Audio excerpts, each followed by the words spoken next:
పరిశుద్ధ గ్రంథంలో నుండి పెట్టారా ఆదికాండము 4వ అధ్యాయం పెట్టారా. దయచేసి మొదటి వైపు నుంచి చదవండి. ఆదాము తన భార్యైన హవ్వను కూడినప్పుడు ఆమె గర్భవతి అయి కయ్యూనును కనెను. యెహోవా దయ వలన నేను ఒక మనిషిని సంపాదించుకున్నానని. నోట్ చేసుకోండి అన్నమాట. యెహోవా దయ వలన నేను ఒక మనిషిని సంపాదించుకున్నానని. తరువాత ఆమె అతని తమ్మునకు హేబేలును కనెను. హేబేలు గొర్రెల కాపరి, కయ్యూను భూమిని సేద్యపరచువాడు. కొంతకాలమైన తరువాత కయ్యూను పొలముల పంటలో కొంత యెహోవాకు అర్పణగా తెచ్చెను. హేబేలు కూడా తన మంటలో తొలిచూలున పుట్టిన వాటిలో క్రొవ్విన వాటిని కొని తెచ్చెను. దేవునికి ప్రియమైన వారులారా, యేసు నామములో మీ అందరికీ వందనాలు తెలియపరుస్తున్నాం. నా ప్రియ సహోదరి, నా ప్రియ సహోదరులారా, హేబేలు ఆదాము యొక్క పిల్లలు. అవ్వ బిడ్డను కని అంటుంది, యెహోవా వలన నేను ఒక మనిషిని సంపాదించుకుంటుని. అంటే దేవుని సన్నిధిలో ఒక బిడ్డను సంపాదించుకుంది అవ్వ గారు. సంపాదించుకున్నటువంటి కుమారుడు, పెద్ద కుమారుడు కయ్యూను, చిన్న కుమారుడు హేబేలు పెట్టారా. చక్కగా హేబేలు గొర్రెల కాపరి, కయ్యూను రైతు అంటే వ్యవసాయకుడు, పొలమును పండించేవాడు. జాగ్రత్తగా దేవుని మాట విందాం. అయితే గడిచిపోతుంది.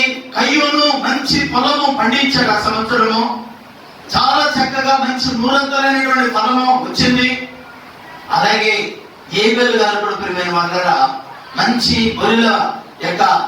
గొర్రెలు మంద అంతకంతకు ప్రబలుతుంది, అంతకంతకు ఆశీర్వదించబడుతుంది, అంతకంతకు దీవించబడుతుంది. అయితే దీవించబడుతున్నటువంటి హేబేలు, ఆశీర్వదించబడుతున్నటువంటి పిల్లరా కయ్యూను పిల్లరా, ఒక రోజు తొలుచూలు పంటలో నుండి పిల్లరా, అంటే మొట్టమొదటి పంటలో నుండి కయ్యూను గారు పిల్లరా మరి వాటిలో కొన్నిటిని తీసుకొని వచ్చాడు దేవుని సన్నిధికి, అర్పణగా అర్పించినాడు. అంటే ఏమండి వాళ్ళ యొక్క పంటలో నుండి ఏమండి కొన్నిటిని తీసుకొని కయ్యూను తీసుకొచ్చాడు. అలాగే హేబేలు ప్రియమైన వాళ్ళరా కొన్నిటిలో శ్రేష్టమైన దానిలో కొన్నిటిని ప్రాముఖ్యమైన దాన్ని దేవుని మందిరానికి, దేవుని సన్నిధికి తీసుకొని వచ్చాడు. జాగ్రత్తగా దేవుని మాటలు మనం విందాం. సహోదరి సహోదరులారా, తీసుకురావడం గొప్పతనం కాదు, దేవునికి ఇవ్వడం కూడా గొప్పతనం కాదు. ఏది గొప్పతనం అంటే మంచి మనసుతో దేవునికి వారి గుర్తుపెట్టుకోండి. దేవునికి ఇచ్చేటప్పుడు పిల్లరా నన్ను చూడండి, ఏమండి ఇలా ఇవ్వడం ఒకటి, ఇలా ఇవ్వడం ఒకటి, ఇలా ఇవ్వడం ఒకటి. గుర్తుపెట్టుకోండి. దేవునికి ఇచ్చేటప్పుడు మంచి మనస్సుతో సంతోషముగా దేవునికి మనం ఇస్తే దేవుడు మనకు రెట్టింపుగా అంటే 100 దేవుడు మనకి ఇస్తాడని నమ్మి ఇవ్వాలి. అలా నమ్మకపోయినా పర్వాలేదు, దేవుడు మనకి ఇచ్చాడు కాబట్టి మనం ఇవ్వాలి అని చెప్పి మనం ఇవ్వాలి. ఇచ్చే మనసు కూడా ఎలా ఉండాలంటే ప్రియమైన వాళ్ళ ఇష్టపూర్వకంగా దేవునికి ఇవ్వాలి. ఏదో ఇవ్వాలి కదా అందుకని ఇస్తున్నా అని ఇచ్చిన ప్రయోజనం ఉండదు. ఏదో 10వ భాగం తీయమన్నాడు కాబట్టి ఇవ్వమన్నాడు కాబట్టి ఇస్తున్నాను అన్న దాని వల్ల కూడా ప్రయోజనం లేదు. కానీ దేవుడు మనకి ఇచ్చిన దాంట్లో నుండి మనము కొన్నింటిని దేవునికి మనం ఏం చేస్తున్నాము, ఇస్తున్నాం. గుర్తుపెట్టుకోండి, దేవుడు మనకి ఇచ్చాడు, వాటిలో మనం దేవునికి ఇస్తున్నాం. గుర్తుపెట్టుకోండి ప్రియ సహోదరి సహోదరులారా. ఇప్పుడు ఏంటి ఇక్కడ కావాల్సినటువంటి ఏంటంటే పిల్లరా, మంచి మనస్సుతో దేవునికి హేబేలు గారిని చేర్పడారు. ఎవరి రాయబడింది చదవండి. కయ్యూను గురించి పెట్టారా 1 నిమిషం 2వ వచనం చదవండి. తరువాత ఆమె అతని తమ్ముడు హేబేలును కనెను. హేబేలు గొర్రెల కాపరి, కయ్యూను భూమిని సేద్యపరచువాడు. కొంతకాలమైన తరువాత కయ్యూను పొలము పంటలో కొంత యెహోవాకు అర్పణగా తెచ్చెను. హేబేలు కూడా తన మంటలో తొలిచూలును. ఏమండి జాగ్రత్తగా చూడండి. కొంత అని కయ్యూను మాట ఉంది, కానీ హేబేలు దగ్గరికి వచ్చినప్పుడు మాత్రం అక్కడ ఏమని రాయబడుతుందంటే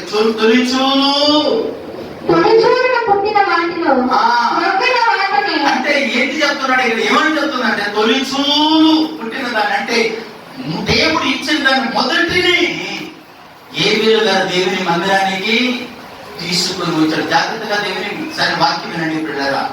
మనము దేవుడు మనకి ఇచ్చేటప్పుడు, దేవుని దగ్గర మనం తీసుకునేటప్పుడు ముందు గుర్తుపెట్టుకోవాల్సింది ఏంటంటే ప్రియమైన వాళ్ళరా, ఏమంటే ఇచ్చే గుణం ఒకటైతే మనం తీసిన తర్వాత ముందు దేవునికి తీసుకెళ్ళి దాన్ని ఇచ్చిన తర్వాత మిగతా వాటిని మనం ఖర్చు పెట్టాలి. ముందు దేవునికి ఇచ్చిన తర్వాత, ముందు దేవునికి ఇచ్చేసిన తర్వాత మనం ఏదైనా మనం ఇచ్చేయాలంటే పిల్లరా, ఆ తర్వాత దాన్ని మనం వాడినప్పుడు లేకపోతే దాన్ని యూజ్ చేసినప్పుడు పిల్లరా, మనకున్న ప్రతి కొరతలను ప్రతి అవసరతలను పిల్లరా తీర్చివేయబడుతుంది. గుర్తుపెట్టుకోండి. ముందు దేవునికి తీసుకెళ్ళి ఆ పక్కన పెట్టేసాం, దేవునికి తర్వాత ఇద్దాం, ముందు మనం ఖర్చు పెడతాం, ఇది కూడా కరెక్ట్ కాదు. తీసి పక్కన పెట్టేశాం కదా ఇంకా ఖర్చు పెట్టేద్దాం, ఇది కూడా కరెక్ట్ కాదు. తీసి ముందు దేవుని సన్నిధిలో ఇచ్చేసిన తర్వాత మిగతా ఉందే వాటిని మనము ఖర్చు పెట్టుకోవాలి. అప్పుడు దేవుని సహాయం, దేవుని కాపుదల, దేవుని తోడు, దేవుని సన్నిధి, దేవుని కృప, దేవుని యొక్క ఆశీర్వాదం ఉంటుంది మనకు తోడుగా ఉంటుంది. మనం చేసే ప్రతి దానిలో దేవుని సహాయము ఉంటుంది. బైబిల్ సెలవిస్తుంది, సాధైవతకు దైవజనుడు వెళ్ళినప్పుడు దైవజనుడు అంటున్నాడు, ముందు నా చేతులు పెట్టంటున్నాడు, ముందు నిందనని. అదేంటయ్యా ఉన్నది అంత మాత్రం మీకు తిని తర్వాత పెట్టానని కూడా చెప్పట్లేదు, ఇంత కట్టినమా అని ఒకవేళ అనుకొని ఉంటే 3.5 సంవత్సరములు ఆమె పోషించబడేది కానీ అద్భుతం పెట్టుకోండి. 3.5 సంవత్సరములు ఆమె మేలు పొందేది కాదు, ఆశీర్వదించబడేది కాదు. ఈరోజు ఈ వాక్యం వింటున్న సహోదరి సహోదరులారా, అది కొంచెమైనా సరే, అది తక్కువైనా సరే, అది పెన్షన్ అయినా సరే, అది జాబ్ అయినా సరే, లేకపోతే పిల్లల కూలి పని చేసినా సరే, అది వ్యాపారమైనా సరే, దేవునికి ఇవ్వాల్సిన దాన్ని ఇచ్చి ఆ తర్వాత ఉన్న దాంట్లో ఖర్చు పెట్టి చూడు, దేవుడు నిన్ను ఎలా ఆశీర్వదిస్తాడో ఒక్కసారి నువ్వే ఆలోచిస్తావు, నువ్వే అనుభవిస్తావు. పెట్టాను కయ్యూను తన పట్ల నుండి కొన్ని తెచ్చాడు. అది ఏంటంటే తాలి గింజలు. గుర్తుపెట్టుకోండి, ఏ గింజలు? తాలి గింజలు. పనిపించే గింజలు కాదు, అది పడవేసేటువంటి గింజలు. వాటిలో మంచి గింజలు కలిపి ఎక్కువగా తీసుకొచ్చాడు కయ్యూను. కానీ ఏమేలు గారు పిల్లలు దేవునికి ఇచ్చేటప్పుడు ఆలోచించాడు. ఒకప్పుడు 4 గొర్రెలు ఉండేది, ఈరోజు కొన్ని 100 గొర్రెలుగా దేవుడు నన్ను ఆశీర్వదించాడు. కృతజ్ఞత గల మనసు అండి. ఈరోజు ఈ వాక్యం ఉంటున్న సహోదరి సహోదరులారా, దేవునికి ఏమి ఇవ్వాలనుకున్నాను, దేవునికి ఏం చెయ్యాలని తీర్మానం చేసుకున్నాను, దేవునికి ఏం చేయాలని ఆలోచించుకున్నాను. ఒకసారి నీవే ఈరోజు దేవుని మందిరంలో కూర్చొని నీవు లేకపోతే బోధిస్తోంది నేను దేవుడితో ఏ నిబంధన చేస్తున్నావు, ఒకసారి మనల్ని ఆలోచించాలని ఈరోజు పరిశుద్ధాత్మ దేవుడు మరొకసారి మనం జ్ఞాపకము మనకు చేస్తున్నాడు. మనం అనుకుంటాం ఇది చేసేస్తే రేపు మన పరిస్థితి ఏంటి? ఈరోజు దేవుని సేవకునిగా బలిపీఠ దగ్గర నుంచి చెప్తున్నాను, పరిశుద్ధాత్మతో నుండి మాట్లాడుతున్నాను. ఈరోజు యూట్యూబ్ లో వింటున్న సహోదరి సహోదరుడా, మీతో కూడా పరిశుద్ధాత్మ దేవుడు మాట్లాడుతున్నాడు. ఈరోజు దేవుని మందిరంలో వాక్యం వింటున్న సహోదరి సహోదరులారా, మీతో కూడా మాట్లాడుతున్నాడు.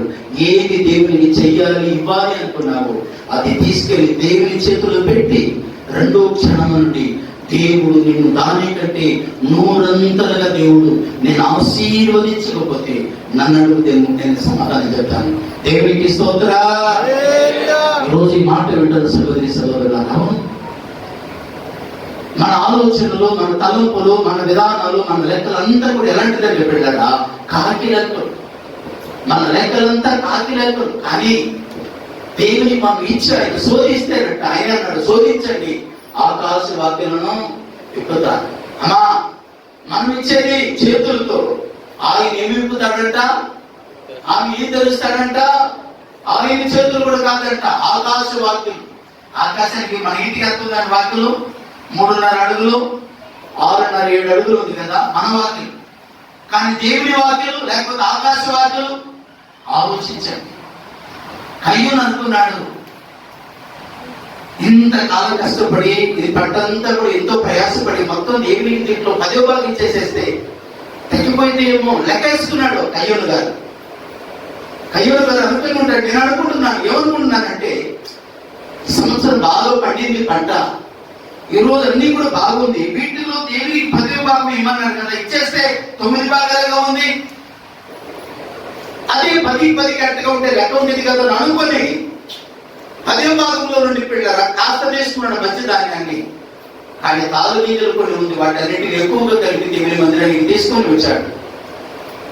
కానీ ఏబేలు మాత్రము దేవునికి ఇష్టమైనటువంటి అర్పణ, దేవుని చిత్తానుసరమైనటువంటి అర్పణ, మంచి మనస్సుతో. అందుకే మొదటిసారి యొక్క దినవృత్తాంతముల గ్రంథము 30వ అధ్యాయం 29వ అధ్యాయం 3వ వచనం దావీదు అంటాడు కదా, యెహోవా మందిరమును కట్టుటకు ఇది నేను సంపాదించిందే కాదు, నేను ఎంతగానో ప్రయాసపడి కష్టపడినటువంటి నా వెండిని, నా బంగారును, నా ముత్యములను, నా వైడూర్యములను అంతటిని కూడా దేవునికి కానుకగా ఇస్తున్నాడు. ఎందుకు అంటే దావీదు గత జీవితాన్ని గుర్తు తెచ్చుకున్నాడు. ఒకప్పుడు ఇదంతా మనకు ఉండేది కాదుగా. ఈరోజు ఈ స్థితిలో మనం ఉన్నాం. అమ్మా సహోదరులు, ఈరోజు పరిశుద్ధాత్మ దేవుడు మీతో మాట్లాడుతున్నాడు. ఈరోజు నువ్వు అనుకుంటున్నా ఉన్న దాంట్లో ఇచ్చేసేస్తే అప్పు తెరదు కదా, ఇప్పుడు దేవునికి ఇచ్చే దాంట్లో ఉంటే ఏదో ఒక అప్పు తెగింది కదా అనుకుంటున్నా. కానీ నా దేవునికి నువ్వు ఇచ్చి చూడు, శోధించాలని నీ అప్పులన్నీ తీరిపోయి, నీ బిడ్డలు కావాల్సిన వివాహానికి మిగిలి, నువ్వు కట్టుకోవాల్సిన ఇంటికి మిగిలి, నీకున్న ప్రతి కొరతలు, నీకున్న ప్రతి కొదువులు, నీకున్న ప్రతి అవసరతలు నా యేసు తీర్చగలడు. దేవునికి స్తోత్రం. Praise the lord, praise the lord. మనము ఆలోచిస్తే ఒక మార్గంలో ఆలోచిస్తాం, ఆయన ఆలోచిస్తే బిడ్డలు ఎన్నో మార్గంలో ఆయన ఆలోచించగలరు. మనం ఒక్క ఆలోచనతో ఉంటాం, ఆయనకి ఎన్నో ఆలోచనలు. అందుకే యెషయా గ్రంథం 9:6 మనం చూస్తాం, ఆలోచనకు కర్త. ఆయన ఆలోచన ఊగక అందదు. ఆయన ఆలోచన పిల్లల మనుషులకు ఉన్నటువంటిది కాదు.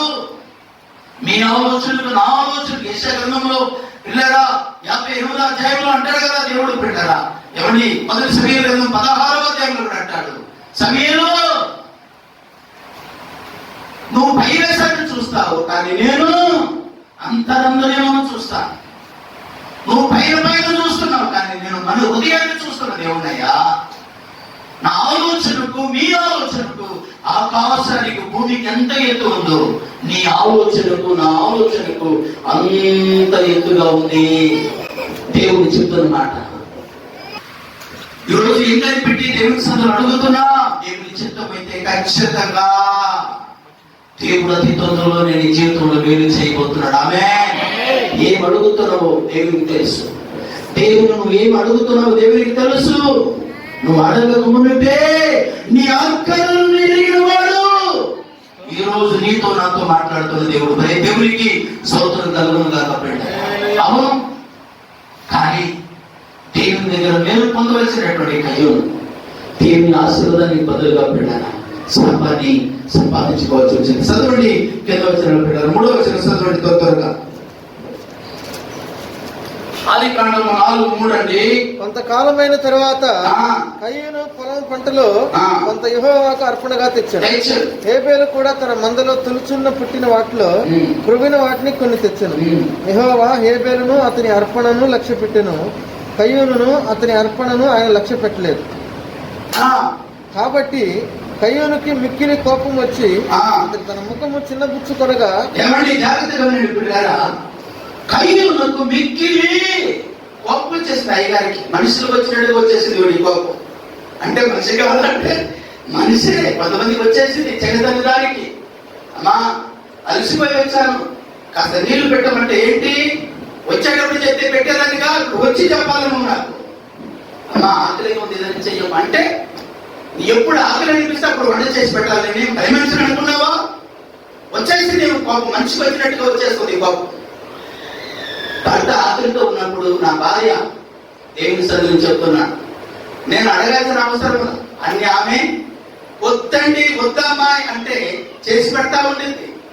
ఎందుకు అంటుంటే పెట్టిన దాని మీదే పెడతా ఉంటుంది. కొంతమందికి భర్తలకు వండి పెట్టడం కూడా ఒక కొడుకోదు. కొంతమంది తల్లులకి సహోదరులకి పిల్లలకు వండి పెట్టడం కూడా బరువు. ఎంత సోమరితనం అండి. భర్త అలసిపోయి రోజంతా ఉద్యోగం చేసి పని చేసి ఇంటికి వస్తే నువ్వు ఇంట్లో ఉండి ఒక ముద్ద రుచిగా వండి పెట్టడం కష్టమా నీకు? ఎక్కడికి వెళ్ళిపోతుంది ఈ సమాజం? ఎక్కడికి వెళ్ళిపోతుంది ఈ సమాజం? ఆలోచించండి సహోదరి సహోదరులారా. మనుషులు ఈనాడు ఎలాగ తయారవుతున్నారంటే చిన్న చిన్న వాటికి కోపం. ఏం చేయాలి? కొంతమంది భర్తలు సర్దుకొని వెళ్ళాలి. కొంతమంది భర్తలు కూడా తక్కువ ఎక్కువ నేను ఏం చెప్పట్లేదు, వాళ్ళు కూడా ఏది తక్కువగా ఏం కాదు, వాళ్ళు కూడా తక్కువే కాదు. చిన్న చిన్న మాటకంతా కోపాటం, చిన్న చిన్న మాటకంతా కోపాటం, ఎవరి అయిన మాట కాని మాటకంతా కోపాటం. చిరునవ్వుతో సమాధానం చెప్పని వెళ్ళిపోతే కోపడేదా భార్య, ఓహో భార్య కోపడేదనుకో, ఓహో ఇటు పక్కపడవలసినటువంటి వాయుగుండం చెప్పండి ఇటుపడినట్టు ఉంది, మనం సైలెంట్ గా ఉండటమే ఉత్తమం అని చెప్పి భర్త సర్దుకొని వెళ్ళాలి.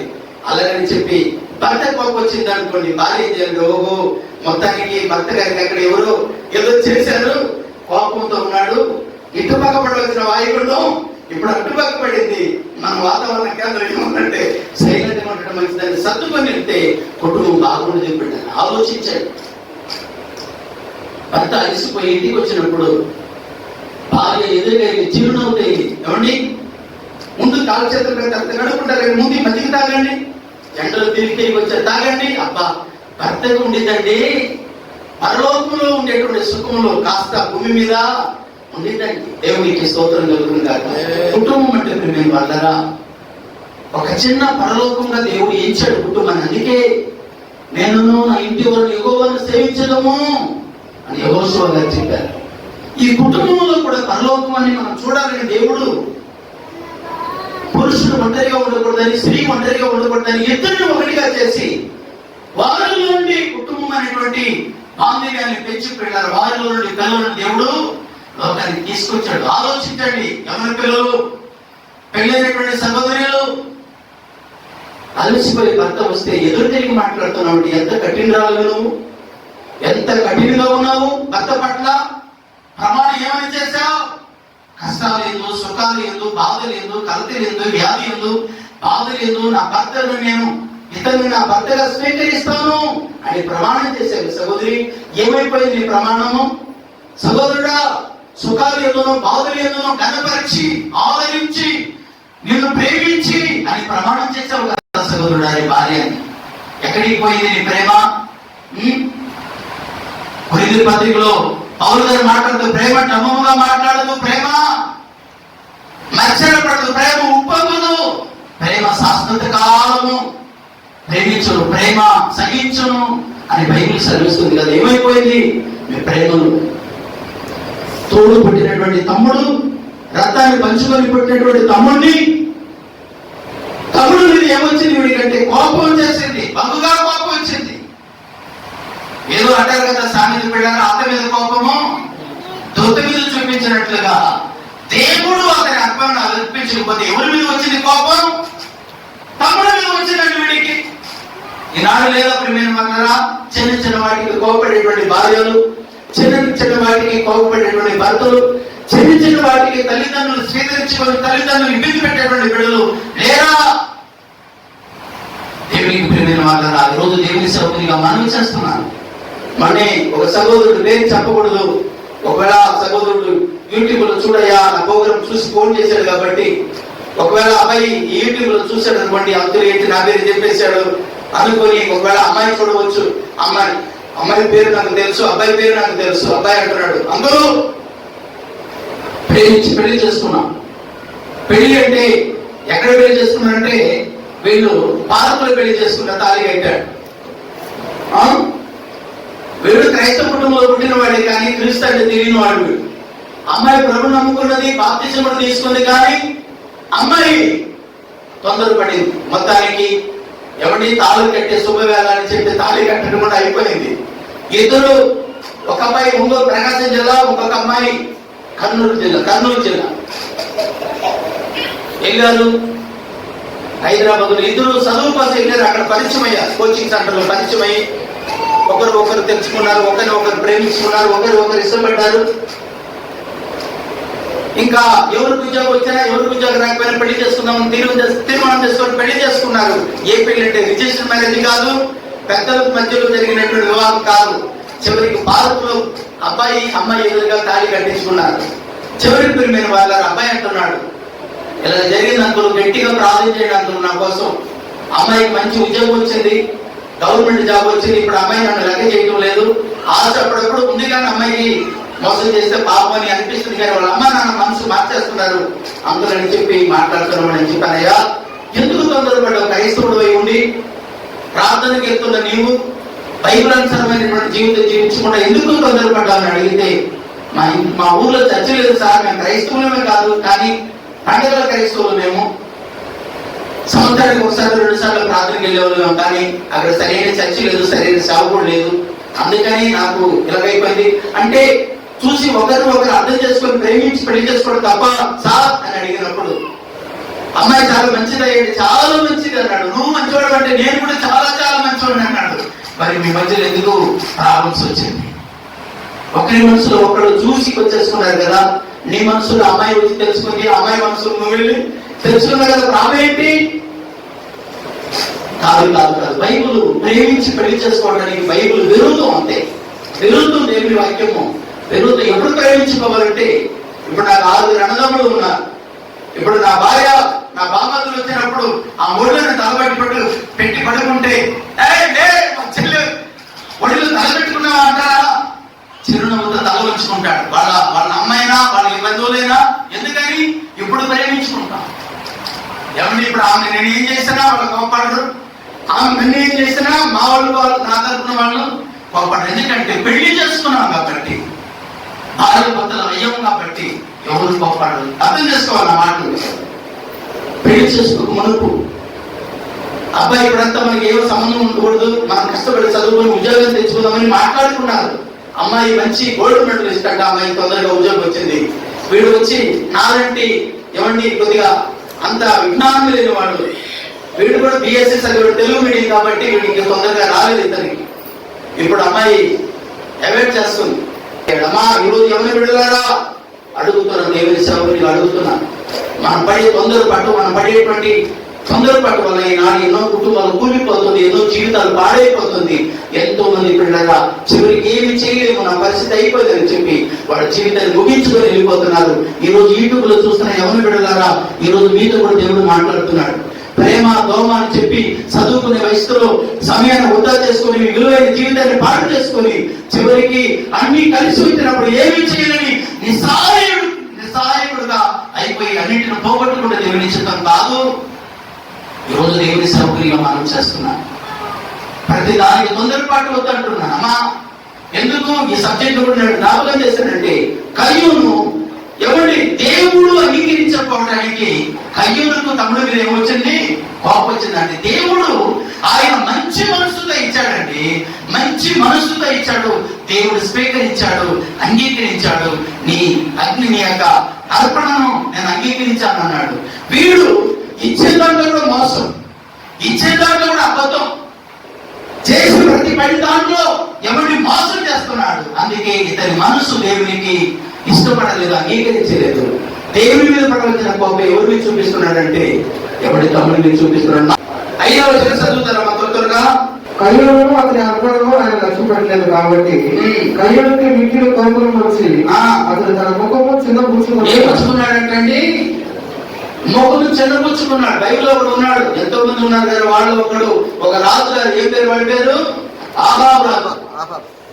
ఆహాబు రాజు గారు ముఖం చిన్నపుచ్చుకొని మంచిగా మూతి ముడుచుకొని ఏం చేస్తున్నాడు? వీడు పడుకున్నాడు. 1 రాజుల గ్రంథం 21వ అధ్యాయంలో ఉంటుంది. ఇంటికి వెళ్ళిన తర్వాత చదువుకోండి మొదటి నుంచి. భార్య వచ్చి అడిగింది, ఎందుకయ్యా మొక్కలు పెట్టుకొని కూర్చున్నావు? అన్నది ఏంటంటే, నేను నా వద్దు ఫలాని ద్రాక్ష తోటని నేను విక్రయానికి ఇమ్మన్నాను, అమ్మమన్నాను, ఇది నా పితరాజితం నేను అమ్మనన్నాడు, నా కోపం చేసింది. ఏంటి? వాడు సొమ్ము వాడు ఇష్టం ఉంటే అమ్ముతాడు, లేకపోతే అమ్మడు, అది అతని ఇష్టం. అందుకు మూతి ముడుచుకోవడం ఎందుకు? ముఖం చెంది పెంచుకోవడం ఎందుకు? కోపం ఎందుకు? వ్యసనం పట్టడం ఎందుకు? ఏమైనా ఆలోచించండి. భార్య తర్వాత వాడు ఎటు వచ్చేసి అతని మీద అబద్ధ సాక్ష్యం పెట్టి కొంతమంది అబద్ధ సాక్ష్యం తీసుకొచ్చి నాబోతుని చంపి ఆ పొలాన్ని, స్థలాన్ని, తోటని శోధన చేస్తున్నారు. కానీ 19వ వచనం సెలవిస్తుంది, దేవుని సేవకుడు మాట్లాడుతున్న 1 రాజుల గ్రంథము ఏమండి 21వ అధ్యాయము 21వ అధ్యాయం మాట్లాడారు. 19వ వచనం ఒక మాట చదవండి. వాడు అన్యాయముగా సంపాదించుకున్నటువంటి ద్రాక్ష తోట వల్ల ఏం జరిగిందో వాడికి చూడండి. ఒక మాట 21వ అధ్యాయం 1 రాజుల గ్రంథము. మేము అతన్ని చూసి యెహోవా సెలవిచ్చిన దేవనగా దీన్ని స్వాధీనపరుచుకున్న వాళ్ళని నాబోతును చంపితే కదా. యెహోవా సెలవిచ్చిన దేవనగా సెలవిచ్చిన దేవుడగా తలమంది కుక్కలు నాలుగు రక్తమును నాకిన తలమంది కుక్కలు నీ రక్తమును నిజముగా నాకునని సైన్యములకు అధిపతి యెహోవా సెలవిస్తున్నాడు. ఏంటి ఈ మాటకు అర్థం ఏంటో వాళ్ళరా, పాపము చేయి ప్రతివాడు పాపమునకు దాసుడు. అందుకే యేసు ప్రభువు ఒక మాట అన్నారు, పాపం వల్ల వచ్చే జీతము మరణం. అతని తోట ఈవుకుపోవడం ఏంటి, అతని కొట్టి చంపి అతని తోట స్వతంపరచుకోవడం ఏంటి? ఎక్కడ ఉంది అన్యాయం? ఏంటి అన్యాయం? ఆనాడే కాదు, ఈనాడు కూడా ఇది జరుగుతుంది పిల్లలు. ఈనాడు కూడా అమ్మా ఎక్కమని పిల్లల్ని కిడ్నాప్ చేయడం, డబ్బులు డిమాండ్ చేయడం లేదా? ఈనాడు కూడా ఈరోజు దేవుని సౌకర్యంగా మనం చేస్తున్నానమ్మా. మనుషులుగా కళ్ళు తప్పగలిగాడు కానీ ఆహోబు ఏమండి యెజెబెలు మనుషులు కళ్ళు తప్పగలిగారు కానీ దేవుని కళ్ళు తప్పలేకపోయారు. దావీదు కూడా అంతేగా. దావీదు కూడా ఏం చేశాడండి? దేవునికి ప్రియమైన వాళ్ళ ఎక్కడ రాబోతు రక్తాన్ని కుక్కలు నాకిందో ఆహాబు అదే చోట నీ రక్తాన్ని కూడా కుక్కలు నాకు పోయేటువంటి సమయము రాబోతుంది. కేవు అవకాశాన్ని ఎవరిచ్చారంటే ఆబోతు అంటే ఆహాబు తన భార్య అయినటువంటి యెజెబెలు ఇద్దరు ఆ పాపని ఉడి కట్టుకున్నారు. ఈ రోజు దేవుని సౌకర్యంగా మనం చేస్తున్నాడు బిడ్డ.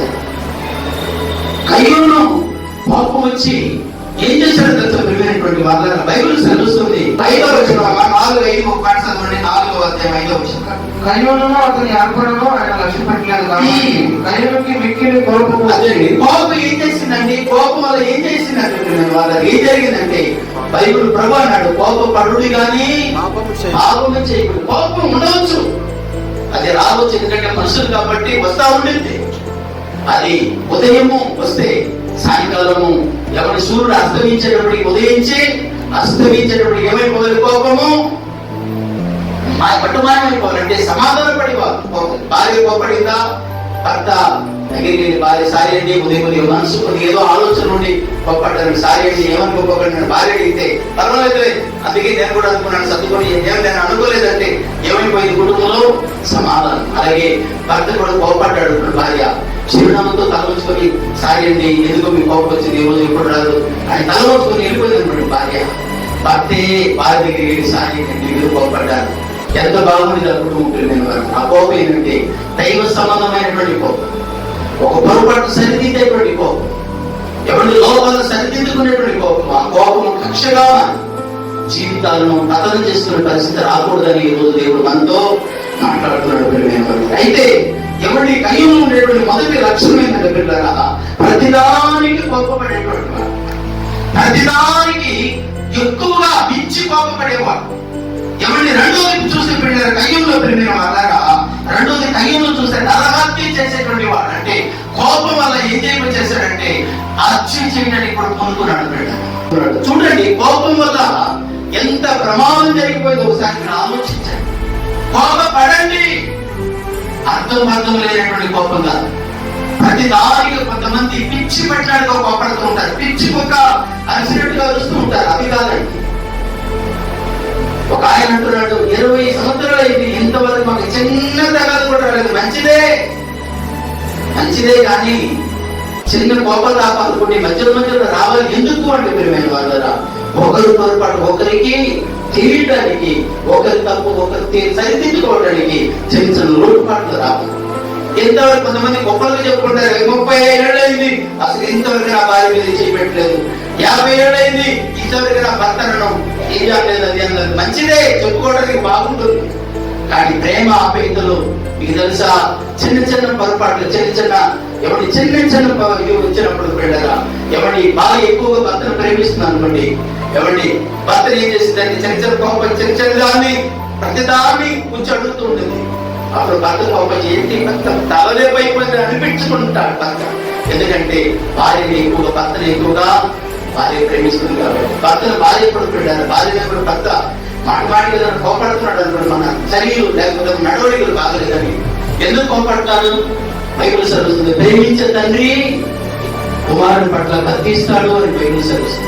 భర్త ప్రేమిస్తున్నాడు కాబట్టి ఇలా చేయవద్దమ్మా, ఇలా ఉండమ్మా, ఇలా మనం ఉండాలి, ఏంటి నీ పద్ధతి బాగలేదు, నీ విధానం బాగలేదు, నీ చూపు విధానం బాగలేదు, నీ నడవడికి బాగలేదు అంటున్నాడంటే ఎందుకంటే నీ మీద ద్వేషం కాదు, నేను ప్రేమిస్తున్నాడు కాబట్టి నేను హెచ్చరిక చేస్తున్నాడు. అర్థం చేసుకోసారు, నేను ప్రేమిస్తున్నాడు కాబట్టి భర్త నువ్వంటే ఇష్టం నీ భర్తకి, అందుకే నువ్వు ఆరోగ్య తగ్గిపోవడము, ప్రోగు తగ్గిపోవడము భర్తకు ఇష్టం లేదు. ఒకవేళ కోరిలే ఎట్టైనా పోయి సాగుని అనుకునేవాడైతే పట్టించుకోడుగా, వదిలేస్తాడుగా. తల్లిదండ్రులు కూడా ఈరోజు దేవుని సౌకర్యం అడుగుతున్నాను. తల్లిదండ్రులు కూడా పిల్లల మీద పదే పదే కోపడుతున్నారంటే, కనీ పెంచి పెద్ద చేసి ప్రయోజనంగా చేయాలనుకున్న తల్లిదండ్రులు కోపడుతున్నారంటే మంచి కోసమే కానీ చెడు కోసం కాదని ఎవరి పిల్లలు కూడా అర్థం చేసుకోవాలి. ఈరోజు ఈ మాట వింటున్న సహోదరుల కయ్యూరు కోపపడుతున్నాడు కానీ అర్థం లేని కోపం, అర్థం లేని కోపం. ఈ కోపం ఎక్కడికి దారి తీసిందంటే, ఒకరోజు తమ్ముడు పొలంలో పనిచేస్తుండే అని తమ్ముడి మీద పని చంపేశాడు. దేవుడు సరస్సు 7వ వచనం చదవండి. ఇప్పుడు 7వ వచనం 4:7 అని మనం 4:7 వచ్చాము. సత్క్రియ చేసి సత్క్రియ చేయక వాగిట పాపం. అది అండి, సత్క్రియ చేసినప్పుడు తల ఊపు కాదు, గుర్తుపెట్టుకున్నామా. సత్క్రియ అంటేటమ్మా మంచి పనులు, యథార్థమైన పనులు, విలువైన పనులు, ఘనమైన పనులు, మంచి మనం చేసినప్పుడు ఆ మంచి పనులు మనం తల ఎత్తుకునేటట్టుగా చేస్తుంది. చెడ్డ పనులు చెప్పండి చివరికి ప్రాణమే పోయేటువంటి పరిస్థితి వచ్చింది. గుర్తుపెట్టుకున్నాను. ఈరోజు దేవుని సౌకర్యంగా మనం చేస్తున్నాం. కొన్ని తొందరపాటు వల్ల, కొంతమంది తొందరపాటు వల్ల ఎంతో నష్టపోతారు వాళ్ళ జీవితం. వాళ్ళ తొందరపాటు వల్ల, వాళ్ళు చేసే పొరపాటు వల్ల ఎంతో మంది జీవితాలను పాడు చేసుకుని పతనమైపోతుంది. అలాగే మనం ఈ రోజు ఉన్నామేమో ఒకసారి మీరు ఆలోచించండి. మీ కుటుంబం కావచ్చు, మీ బిడ్డలు కావచ్చు, దేవుడు మీకు ఒక పరలోకం, మీ కుటుంబం అమ్మా, మీ కుటుంబం ఒక చిన్న పరలోకము. అక్కడ పెద్ద పరలోకం ఉంది, పైన చిన్న పరలోకాన్ని మీ కుటుంబాన్ని దేవుడికి ఇచ్చాడు.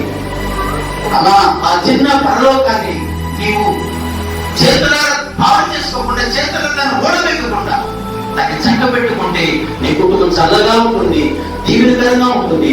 అనేకులకు ఆశీర్వాదకరంగా, అనేకులకు మార్గదర్శిగా, అనేకులకు ఆదర్శవంతులుగా మీరు ఉంటారు. ఈ రోజు దేవుడు నీతో, నాతో, మనతో మాట్లాడేది ఎందుకు? ఈ రోజు కయ్యూన్లో నుండి పిల్లరా, కయ్యూన్లాగా జీవించే ప్రతి వారికి ఇదే పరిస్థితి వచ్చింది. కాబట్టి ఈ రోజు నీవు నేను మనం ఎలా ఉన్నామో మనమే ఆలోచించుకొని, మన జీవితాన్ని పరీక్షించుకొని, మన జీవితాన్ని ప్రభు పాదాల దగ్గర పెట్టుకొని మనం పశ్చాత్తాపడి, అలాంటి వారు ఎవరైనా ఇక్కడ ఉంటే, ప్రభువా నన్ను క్షమించు, నేను పాపిని, ఇక మీదట నేను అలాగ ఉండను, ఈ రోజు నుంచి నీ కుమారుడిగా, నీ కుమార్తెగా నీకు ఇష్టమైన జీవితాన్ని జీవిస్తానని ఎందుకు మనం తీర్మానం చేసుకోకూడదు? దేవుడి ఈ మాటలను దీవించి ఆశీర్వదించును గాక. ఆమె తలలు ఉంచండి. 2 మాటలు ప్రార్థన చేసుకుందాం. దయా ప్రేమ కనికరం గల మా ప్రియ పరలోకపు తండ్రి, నీ ఘనమైన గొప్ప నామమును బట్టి నీకు స్తుతి స్తోత్రాలు చేస్తాం. అయా కయ్యూన్లో నుండి ప్రభా తండ్రి, శ్రేష్టకరమైనటువంటి ప్రభా కొన్ని హెచ్చరికలు ప్రభా, కొన్ని తండ్రి నాయనా కత్తింపు మాటలు మీరు మాతో మాట్లాడినందుకు నీకే స్తోత్రాలు చెల్లిస్తాం ప్రభా. మేము అలా ఉండటానికి వీలు లేదు, నేను అలా ఉండటానికి వీలు లేదు. ఈ వాక్యం విన్న మీ బిడ్డలు, యూట్యూబ్లో వింటున్న మీ బిడ్డలు అలా వినటానికి వీలు లేదు ప్రభా. అలాగా మేము తండ్రి నీ చిత్తానుసారముగా, నీ ఇష్టానుసారముగా జీవించి నిత్య రాజ్యం కొరకు సిద్ధపడుతూ అనేకులు సిద్ధపరిచేటువంటి కృపను దయచేయండి. కయ్యూని ఏ రీతిగా తన కుటుంబాన్ని, తన జీవితాన్ని పతనం చేసుకున్నాడు పిల్లలు, అలాగా మేము కాకుండా మా కుటుంబాన్ని కాపాడుకొని, మీరు ఇచ్చిన ఈ కుటుంబాన్ని, మీరు కట్టిన ఈ కుటుంబాన్ని పరలోక రాజ్యముగా దీన్ని తన్ని ఎంచి ప్రభా నీ దరికి మేము చేరేదాకా నీకు లోబడి జీవించే భాగ్యమును మాకు దయచేయండి. యూట్యూబ్లో ఈ మాటలు వింటున్న ప్రతి బిడ్డలు మీరు దీవించి, వాళ్ళ కుటుంబాలు, వాళ్ళ యవన బిడ్డలు, వాళ్ళకున్న ప్రతి అవసరతల అక్కర్లని మీరు తెచ్చి మేలుతో నింపమని యేసు పేరుతోనే ప్రార్థించి ముగిస్తున్నాను పరమ తండ్రి. ఆమేన్. తండ్రి దేవుని ప్రేమ, పరమరక్షకుడు యేసు కృప, పరిశుద్ధాత్మ యొక్క సన్నిధి, సహవాసము, సమాధానం మనందరికి తోడై ఉండి నడిపించును కాక.